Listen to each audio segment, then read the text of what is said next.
자, 지금부터 보실 내용은 중국 어선에서 발생한 인도네시아 선원들의 끔찍한 죽음과 인권 침해 실태입니다.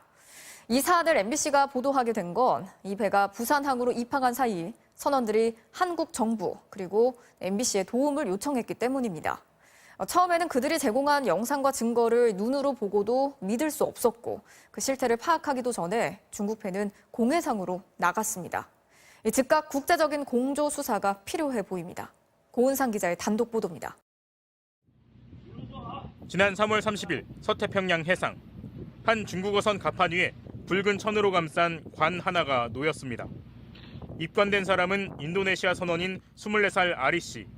1년 넘게 중국 어선에서 조업하다가 배 위에서 숨졌습니다. 관 주변에 둘러선 중국인 선원들은 불 붙인 향을 흔들고 술을 뿌리는 것으로 간이 장례를 치릅니다.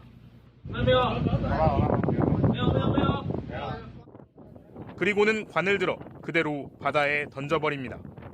깊이를 알 수 없는 바닷속으로 아리 씨가 수장된 겁니다. 아리 씨가 숨지기 전에도 19살 알파타, 24살 세프리 씨가 숨졌고 숨진 그날 모두 수장됐습니다. 숨진 일부 선원의 서약서에는 사망할 경우 화장한 뒤 본국으로 보내주기로 되어 있었습니다. 동료들은 시신이 바다에 버려지리라고는 상상하지 못했습니다. Enggak, Ibu. Dikremasi di tempat terdekat.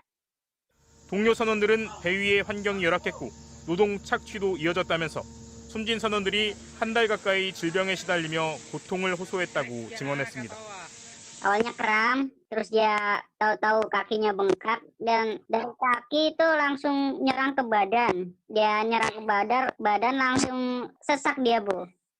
중국 선원 대다수는 육지에서 가져온 생수를 마셨지만 인도네시아 선원들은 바닷물을 정수한 물을 마시며 생활했는데 이 물을 마시고 몸 상태가 나빠졌다는 겁니다.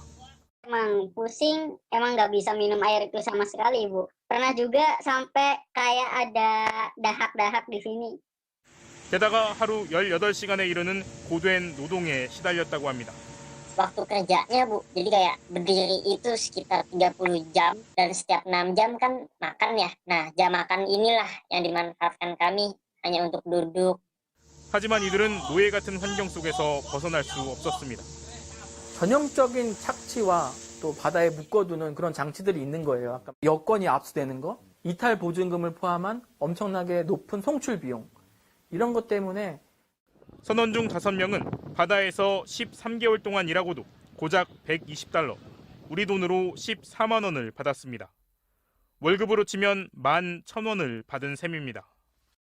이 중국 원양어선은 참치잡이 배였습니다.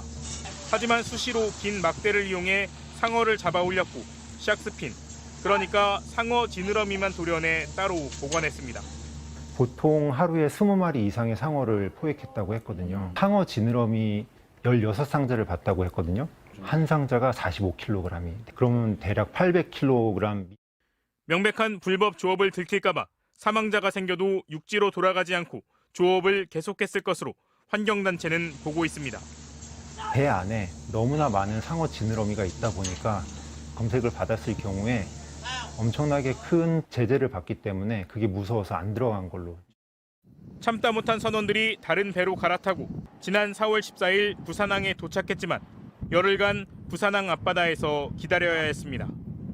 그런데 대기하는 동안 한 선원이 가슴 통증을 호소해 급히 부산의 한 병원으로 옮겨졌지만 지난달 27일 숨졌습니다. 배 위에서의 4명이 숨진 사건을 조사한 공익인권법인은 지난 4월 27일 해경에 알리고 즉각적인 수사를 촉구했습니다. 대한민국은 지난 2015년 강제노역과 성착취 등의 인신매매를 막기 위한 국제의정서를 비준했기 때문에 즉시 수사를 할 수 있었습니다.